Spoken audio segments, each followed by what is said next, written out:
દાગીના બનાવવાનું કૌભાંડ ઝડપાયું છે। સરથાણા વિસ્તારમાંથી દાગીના બનાવતું કારખાનું ઝડપાયું। 7 આરોપી ઝોન 1 એલસીબી પોલીસના સકંજામાં આવ્યા છે અને દાગીના બનાવવાની સામગ્રી સહિતનો મુદ્દામાલ પણ પોલીસે કબજે લીધો છે।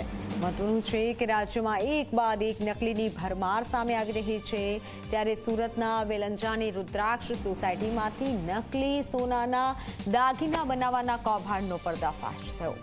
સોસાયટીના ઘરમાં ઝોન 1 એલસીબીની ટીમે દરોડા પાડી 7 લોકોની ધરપકડ કરી, સાથે દાગીના બનાવવાનો મુદ્દામાલ પણ કબજે કર્યો અને આગળની કાર્યવાહી કરી। તો આ કારખાનું છેલ્લા 1 મહિનાથી ચાલતું હોવાની પ્રાથમિક માહિતી સામે આવી છે, જેમાં યોગી ચોક ખાતે શિવ મંદિર જ્વેલર્સમાં આરોપીઓ નકલી સોનું વેચવા જતા ભાંડો ફૂટી ગયો। જ્વેલર્સ માલિકે જાણ કરતા પોલીસે સમગ્ર મામલે કાર્યવાહી કરી।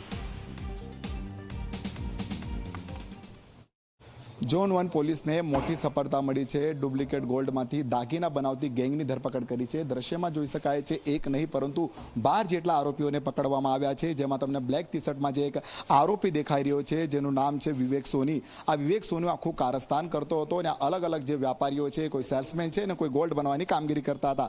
જોઈ શકાય છે દ્રશ્યમાં મશીનરીઓ છે અલગ અલગ। આ મશીનરીઓ થકી જે રીતના 100% ગોલ્ડની અંદર 23% જે ઓરિજિનલ ગોલ્ડ નાખતા હતા અને આખી આ રીતના જે છે સોનાની ચેન બનાવતા હતા। દ્રશ્યમાં જોઈ શકાય છે જાણે કે હાથમાં જો કોઈ વ્યક્તિ લેશે કે ઓરિજિનલ ગોલ્ડ લાગશે અને સિક્કો પણ જે છે આરોપીઓ મારતા હતા। સમગ્ર ઘટનાની જો વાત કરવામાં આવે, યોગી ચોક ખાતે આવેલ એક જ્વેલર્સમાં જે છે આરોપીઓ જે છે સોનાની ડિલિવરી કરવા ગયા હતા અને આ 2 આરોપીએ સોનાની ડિલિવરી કર્યા બાદ ત્યાંથી જતા રહ્યા હતા। બાદમાં જ્વેલર્સના માલિકે ગોલ્ડની ખરાઈ કરી હતી અને ખરાઈ કરતા તેમને માલુમ પડ્યું હતું કે આ તો ડુપ્લિકેટ ગોલ્ડ છે। સમગ્ર મામલે પોલીસને જાણ કરી હતી અને એલસીબી પોલીસે તાત્કાલિક જે છે અલગ અલગ ટીમો બનાવી હતી અને આરોપી સુધી પહોંચીને દરોડા પાડ્યા હતા। પોલીસે ઉત્તરાયણ ખાતે આવેલ જે રુદ્રાક્ષ જે એક સોસાયટી છે ત્યાં ગાડી આરોપીઓ જે છે આ મશીનરીઓ સાથે જે છે આ ગોલ્ડ જે છે ત્યાં બનાવતા હતા અને પોલીસે આ તમામ 12 આરોપીઓની જે છે ધરપકડ છે।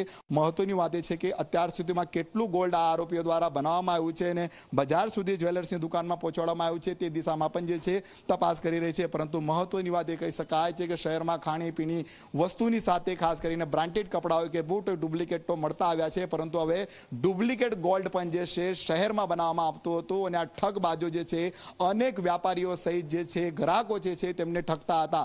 હાલ તો પોલીસે જે છે મશીનરીઓ સહિત જે ગોલ્ડમાં જે ઉપયોગમાં લેતા તમામ સાધનો જે છે જપ્ત કર્યા છે અને 12 આરોપીની ધરપકડ કરી વધુ તપાસ હાથ ધરી છે। કેમેરામેન વિજય બૈસાની સાથે પ્રશાંત ડિવરે।